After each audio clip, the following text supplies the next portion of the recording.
Thank you guys. Good morning, everybody. Welcome to another year of Token 2049. I don't know if being the only person who's spoken to every single Token 2049 is a compliment or I'm one of the old guys that stuck around for too long. But guys, thank you very much for being here at this special one-on-one session. Over the next couple minutes, my goal is very simple, is to hear from JP Mullin, the founder of Mantra, about the months after the incident that we had on April 13th last year. I just want to important before we get into the panel to give a bit of context to this panel. Mantra had an incident on April 13. JP Mullins and Mantra's first in-person interview was with me actually in Dubai at Token 2049. And my conditions to do these interviews are that I can ask anything I want.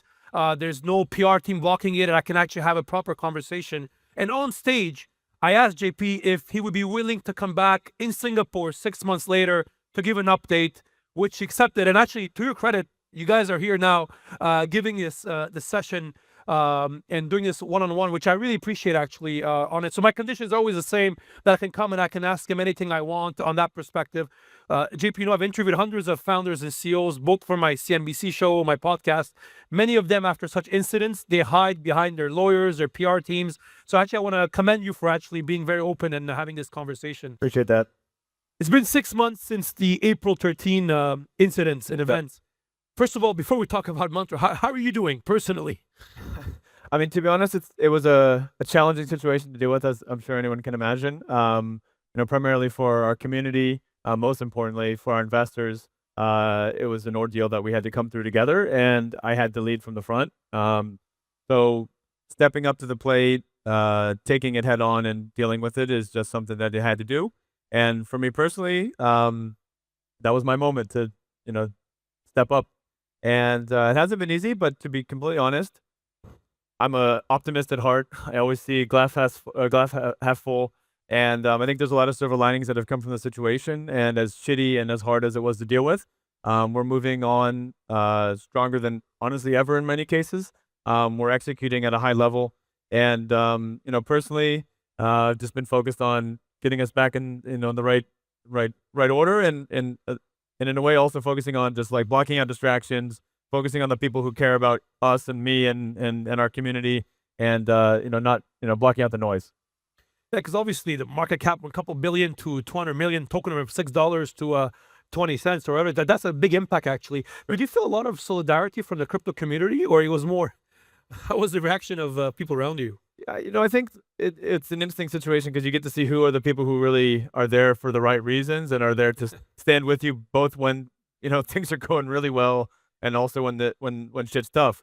So it's actually been a good situation because you can really see who your real friends are and who your real supporters are. And I am fortunate that we had a lot of core people around us that have stuck with us through a very challenging time, and that shows in many ways. But in certain cases, like almost 90% of our investors reinvested into the project again and have doubled or tripled down in many cases. So I think that's a testament to the people who back us, to our supporters, and to the team for showing up when it got tough.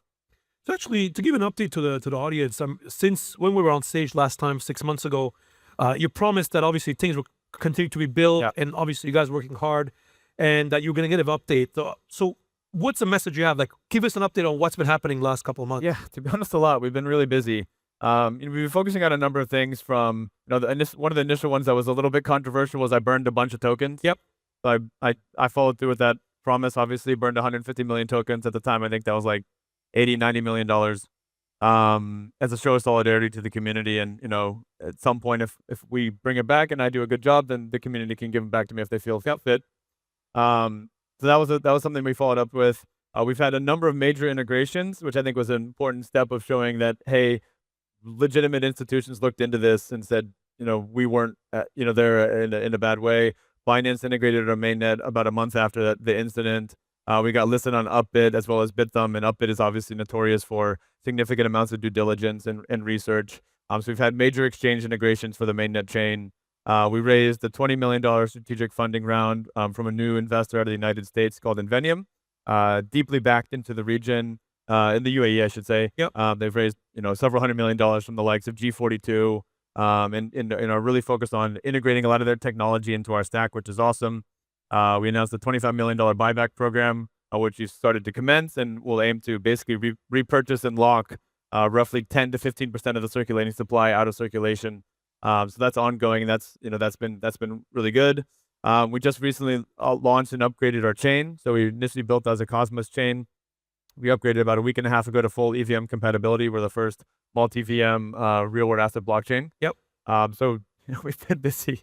That's a lot of stuff. What is that change to make it now EVM compatible? Like, what do you think the practical impact will be? To be honest, it's been huge. Obviously, we had some technical decisions on why we were using the Cosmos SDK as a base, which we still feel very strongly about. The Cosmos SDK, Comet BFT, IBC as a interoperability solution. But to be honest, there's just not a lot of Cosmosm devs out there.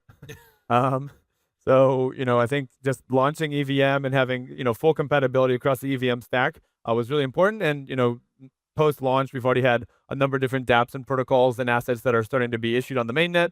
And that's only really the tip of the iceberg. So the ability to integrate with any number of different solution providers, it's just a lot easier, it's cheaper, it's faster. So it's sped up our speed of execution significantly. And we're pretty excited about coming into that world. The 20 million you mentioned you guys just raised, like, how was that process after, let's say, the event? Yeah. It must have been a different fundraising environment and conversation. It was an interesting one because initially when we got in touch with Invenium, we'd actually known them from before, from our previous investor, Sharuk, and we had been talking to them about a number of things, and they had reached out really right after the incident and wanted to be helpful. And it was a long road. I mean, it was initially supposed to be a quick trade, quick support, and we were supposed to announce it actually at TOKEN2049 Dubai. Oh, wow. That did not happen. It took roughly another 3-4 months of very, very deep due diligence, very deep research. I mean, I can say for one thing, Clifford Chance is very thorough in their research and due diligence, and that was a process. But I think that was a strengthening process, if anything, because it really got us to know each other better. We really were very forthcoming on everything, and they got to see, what we're all about, what we're made of, and, form a much deeper personal relationship. And we're super excited about working with these guys. We have a number of really strong, integrations and partnerships coming. And we're, again, one of those silver linings. Like, I think this is one of those situations where it's a little bit of a blessing in disguise, shitty situation to deal with, but we're going to come out stronger with a new strong partner that, we're super excited to work with. One thing I think you did right at the time, when as soon as the incident happened, and maybe kudos to your marketing team, PR team, but you were on TV. I know you came on my TV show at the time, but yet you were very transparent about what happened at the time. How was obviously a mantra has one differentiator or others is the fact that you guys have a full VARA license in Dubai by the regulator.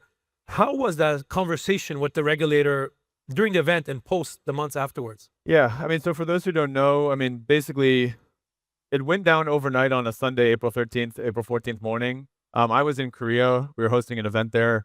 I got woken up by the hotel at like 4:30, 5 a.m. The worst morning of my life, to be honest. But the first call that we did after we figured out what was going on was to VARA. Oh, wow. And I think when you're working in a regulated environment, a compliant environment, regulators don't like surprises.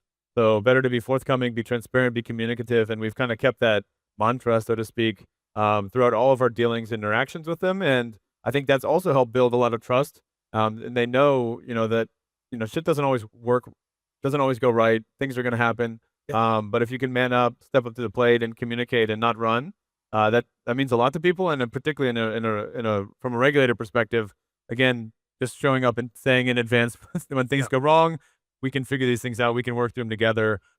Being transparent and responsible for things. But I think that was a big. I guess the fact that they also know the crypto space very well probably played a big positive role on that side as well. I mean, GB, I'm quite curious, what's your view on, when I look at the incident and everything that happened from externally, what's your view on the role of the crypto exchanges in such events? Because there's obviously lots of tokens out there, a lot of founders that have their own tokens, and the role that, or even the responsibility does exchanges have in dealing with using X token as collateral on the platform? Yeah, I mean, it's obviously an important one, and it's also very tricky. As we were talking about off stage, there's so many different considerations about, market cap, about liquidity, about what is the LTV on, leverage that you can take in the system.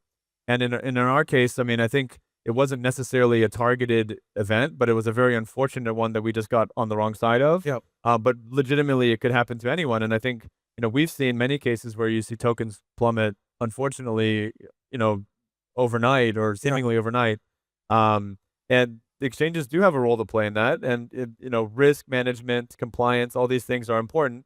But there's no like unifying body to make sure that this is all done in a, globally regulated, globally transparent way. Because again, even in the wake of our incident, if you're just looking at it from a UAE lens, that's very different than a global lens. And, jurisdictional rights and whatnot makes it challenging to actually unearth what really happened sometimes.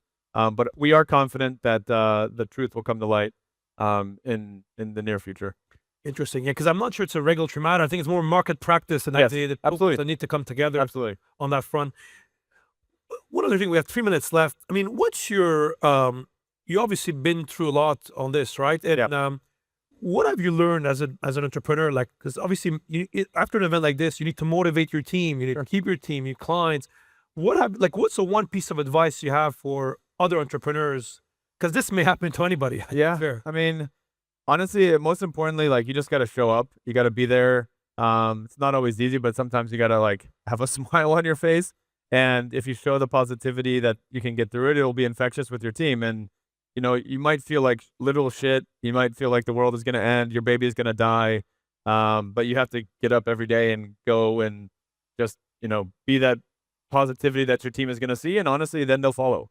Yeah. So, it's not always easy, but if you do that, we've gone through this before. This is not our first rodeo, and that experience compounds. People ask me a lot, like, how are you going to come back from this? And I said it before, but I say it even more now. Like, this is an inevitability for me. If I thought it was going to be, successful before, after going through a shitty situation like this, a horrible situation, the learning, the growth, the new partners, the new experiences, all these things compound. And that is only going to make us better in the future. That's only going to make us stronger. So for me, it's just, keep counting us out, but it's just more motivation. And like to add to what you just said, like, do you think this makes you in a way, if we look at the crypto industry, like the Bybit hack this year, what happened, if back in the day, Bitfinex and Tether, the issues they went through, like after these issues, a lot of these companies have come back stronger. Sure. Do you believe now Mantra is stronger now, despite everything that went in? 110%. No doubt about it. I mean, there was things that could have killed us, right? Like we could have had issues with the regulator. We could have been delisted from Binance. We could have had all these different issues with whatever. Yeah. And we haven't. Yeah. Right? We're working on launching new regulated products with Vara in the UAE and Dubai. We have new investors coming in. We've had Binance integrate our chain. We've had them become a validator on our network. We've gotten listed on Upbit. All these things have actually gone the other direction of what could have killed us. And if anything, we've grown. We've learned. We're executing better. We're executing faster. We had to be very focused, block out the noise, block out the bullshit, focus on what matters and build. And, someone, wise man told me that, just don't focus on price, just build for the next month. And, I think that's a good mantra. Head down, focus, build, ship, and the results will speak for themselves. So, you can say what you want about fundamentals versus fundamentals, but in Mantra, the fundamentals have never been stronger.